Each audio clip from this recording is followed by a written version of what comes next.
culture. A series of documentary films that reveal the human drama at the heart of global events. Життя триває, у нас двоє дітей. Our World. Watch on BBC iPlayer.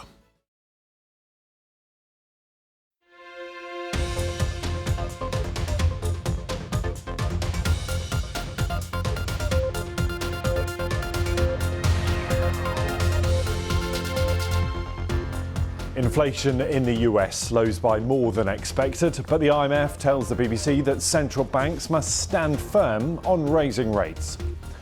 Elon Musk says he's confident that Twitter's advertisers will return and that he can make the company profitable again. He speaks exclusively to the BBC. And 2/3 of vehicles should be electric within a decade. The US announces ambitious plans to cut greenhouse emissions.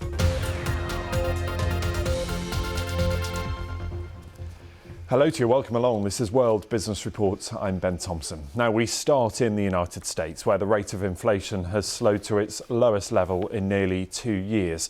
Figures released in just the last hour show that the Consumer Prices Index came in at 5% last month. That is lower than expected. But the big question, what does it mean for central banks that have been aggressively raising interest rates around the world to try to keep a lid on prices? Well, the Deputy Director of the IMF has been speaking to our North America correspondent Samira Hussain about what could happen next. And let's speak to Samira now. She's in Washington for us. And Samira, it's a really interesting interview. It's that idea that banks need to hold firm on the idea of raising rates until we are clear of the peak of inflation. We spent such a long time in an era of really low interest rates, but now that inflation is raging right around the world, and it's something that a lot of countries are contending with, you do have to start raising those interest rates. But of course, that does open ourselves up to potential risks. And I put that question to the managing director of the International Monetary Fund, Geeta Gopinath. We are seeing multiple kinds of stresses. We are in an environment where inflation is still too high. It is well above central bank targets, which is why they are raising interest rates to bring it down. We saw in March the banking sector turmoil that we had in the US and in Switzerland. That's calmed down for now. But we know that after a decade of low interest rates, lots of vulnerabilities have built up, and we could see much more stress going forward. Now, that's a risk. It's not our baseline, but that is an important risk. And that the other risks that we do worry about is what might happen with energy prices. The war is definitely not over. Climate risks are abundant. So these are many of the concerns that we have. The latest inflation numbers in the United States have just been released, and it shows a bit of a mixed picture. Should the United States continue to raise interest rates? The inflation numbers have come in mostly in line with what was expected. We have headline inflation that's now around 5%, but core is at 5.6%. And that's what we've been worried about, which is sticky core inflation. And this is something, by the way, we're seeing pretty much all over the world, which is what headline is coming down because energy prices and food prices have come down. Core inflation, which is what monetary policy cares about, has been more stubborn and sticky. So our message on staying the course for central banks to bring inflation down remains. What is really interesting is to talk to her about those potential stresses, because remember, earlier in March when we saw the banking crisis both in the United States and in Switzerland, I think a lot of people were sort of taken by surprise, and there was a lot of concern about what other potential impacts that the economy could face because interest rates are rising, and they're rising at a pretty fast clip. And of course, the big question is, well, when are interest rates going to start to come down? There is thinking that you'll see interest rates, at least in the United States, go up to about 5.25 before they'll start coming down. Ben. Yeah, one to watch. A really interesting interview, Samira. Thank you for that. And we'll talk some more about that a little later. And there's much more from Samira and that interview on the BBC website, should you need it. But let's talk about this man. Twitter and Tesla boss Elon Musk has been talking to the BBC. It's one of his first interviews since he bought Twitter for $44 billion last year. In that interview, he defended his decision to lay off thousands of staff, saying that Twitter only had 4 months to live if drastic measures were not taken. Well, Musk also said that he's now confident the company will be profitable and advertisers will return. No, Twitter is I'd say we're roughly break even at this point. And I think you've said before you see a world where you could be in profit. Is there a timeline on that, do you think? I mean, depending on how things go, if current trends continue, I think we could be profitable, or, I mean, I'd say, to be more precise, we could be cash flow positive this quarter if things keep going well. This quarter, as soon as that? Possibly, yeah. Wow. And do you have a message for the advertisers? I mean, can you say which advertisers haven't come back? I think almost all of them have either come back or said they're going to come back. There are very few exceptions. Can you say any of the exceptions?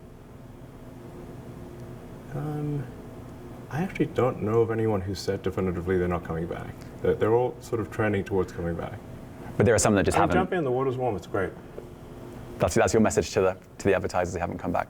Yeah, I mean, look, you know, if Disney feels comfortable advertising, you know, children's movies, and Apple feels comfortable advertising iPhones, those are good indicators that Twitter is a good place to advertise. I want to talk about if you have any regrets. And you know, I think you were booed at a Dave Chappelle concert. I think your own lawyer said a little. Well, some say a little, some say a bit more. I think your own lawyer said you couldn't get a fair trial in San Francisco because there are lots of people that don't necessarily like you here. Yeah, but you know, I have to say I was wrong. He was wrong, I guess, because I was acquitted by the San Francisco jury unanimously. So, yeah. But I guess. But look, do you have any regrets buying Twitter? I think it was something that needed to be done. I mean, you said earlier that it's difficult. You know, I'd say that the pain level of Twitter has been extremely high. This hasn't been some sort of party, so it's been really quite a stressful situation. You know, for the last several months, not an easy one. But apart from the pain, I mean, so it's been quite painful. But I think at the end of the day, it should have been done. I think were there many mistakes made along the way? Of course, you know, but you know, all's well that ends well, and so I feel like we're headed to a good place. You know, we're roughly break even. I think we're trending towards being cash flow positive very soon, like literally in a matter of months. The advertisers are returning. I think the quality of recommended tweets has improved significantly, and we've taken a lot of feedback from people that have looked at the open source recommendation algorithm, and we've made a lot of improvements even since that was made open source, and we're going to keep doing that. So overall, I think the trend is very good. And if you want to watch that full interview, it's available right now on the BBC website. Elon Musk there speaking to the BBC. Elsewhere today, US President Joe Biden has been in Northern Ireland. He's marking the 25th anniversary of the Good Friday Agreement. That peace accord brought an end to decades of widespread sectarian violence. But the power-sharing agreements that it paved the way for have broken down. That all over a row over new trading arrangements that were introduced after Britain left the EU. A little earlier, I spoke to Gordon Milligan. He is the chair of the Institute of Directors for Northern Ireland. He told me that the Good Friday Agreement made a big difference for the economy and investment. Pre the Good Friday Agreement, business was very difficult. You had very limited foreign direct investment into Northern Ireland. Indigenous companies weren't growing, and Northern Ireland wasn't on the tourist map at all. If I fast forward now to following the Good Friday Agreement, for example, in the last decade, North American organisations have invested circa £1.5 billion into organisations and setting up organisations and businesses in Northern Ireland. There's 1,300 people employed now, circa 1,300 people employed in North American organisations Two examples are Allstate and Citibank, who employ circa 5,000 people between them here in Northern Ireland now. And tourism in Northern Ireland is on the map for tourists. In Belfast alone this year, in 2023, you're going to see 175 cruise ships dock in Belfast, bringing circa £20 million into the local economy. Yeah. So as a result of the Good Friday Agreement, business is in a much better place. We have our challenges. There's still much to do. But definitely, if I compare pre and post, it's a very different place and they're very different environment. Yeah, and those challenges, of course, right now, the Stormont Assembly is still suspended, still disagreements over the outcome of that Windsor framework, those post-Brexit trading arrangements. How important is it for business to get a resolution there and get business and politicians back to work? It's a key issue, Ben. And we need political stability in Northern Ireland. So it is key that we have the parties back into Stormont as quickly as possible to bring that stability and to bring that certainty. We're very fortunate that we have Joe Kennedy has been appointed as the President's economic advisor to Northern Ireland. And I had the opportunity to engage with Joe while in Washington for the St. Patrick's Day celebrations, and indeed the business groups will be meeting Joe later on this week. So we have a number of asks and ideas that we think would help improve the economy in Northern Ireland even further, but we do need the parties back in Stormont to create that political stability. So while Joe Biden is on that visit to mark the 25th anniversary of the Good Friday Agreement, back home, the White House has announced ambitious new targets for cutting greenhouse gas emissions from cars. The Environmental Protection Agency wants 2/3 of all new vehicles to be electric within a decade. It is the latest step by the Biden administration. You can see here President Biden driving an electric vehicle. They're pushing for the mass adoption of those cars in the United States. The EPA, that's the Environmental Protection Agency, describing the proposals as the strongest ever pollution standards for cars and trucks. But interestingly, a big question, are consumers ready to adopt greener vehicles? Of course, in the United States, it's all about infrastructure. Is the charging network in place?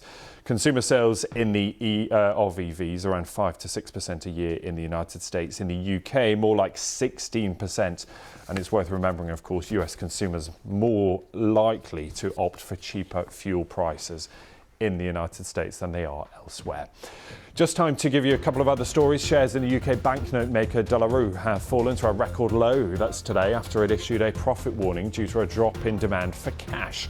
De La Rue told shareholders that its full-year adjusted operating profits are likely to be below market expectations. The company said demand for banknotes was at the lowest in at least 2 decades after that move to cashless payments. And a pair of trainers once worn by the basketball legend Michael Jordan have sold for $2.2 million at auction, becoming the priciest shoes ever sold. The signed sneakers were sold by Sotheby's. You're up to date with the business. We'll see you very soon. Bye-bye.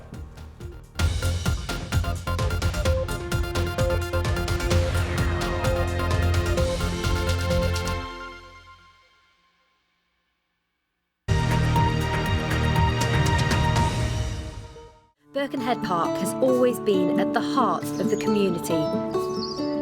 From royal visits to rugby games. And today it's in the running to be a UNESCO World Heritage Site. Birkenhead Park was the world's first publicly funded park. It opened its gates in 1847 and since then has become the blueprint for green spaces around the world, most famously for New York's Central Park. And today, this green space welcomes around 2 million visitors every year. We do get visitors coming from all over the world because of its links with Central Park. We want people to come in on the cruise ships, come to the park and see what we've got here. Because I know Central Park's probably 10 times bigger than this, but we're special. We're a little oasis in the middle of what's a concrete jungle, really. We used to come when we were young. Now we're not quite as young. We've got the kids, the grandkids, they're all here now, and we love it. Other sites shortlisted for the honour include York City Centre and a collection of Iron Age settlements in Shetland. There are 33 UNESCO sites in the UK, 2 in the northwest, Jodrell Bank and the Lake District National Park. And Birkenhead Park is hoping to join them on the prestigious list which recognises cultural, historical or scientific significance. Today we're looking at the state of British politics. Asking, is technology ruining football? Are we too obsessed with our phones? Helen from Hull wants to know, how hot's the planet going to get? And we'll explain why prices keep going up and up. Also, Rach, did you know space has its own smell? Really? What of? The world is fast-moving and can be confusing. So let's talk about it. 5 Live Breakfast with Rachel and Rick. Listen on BBC Sounds.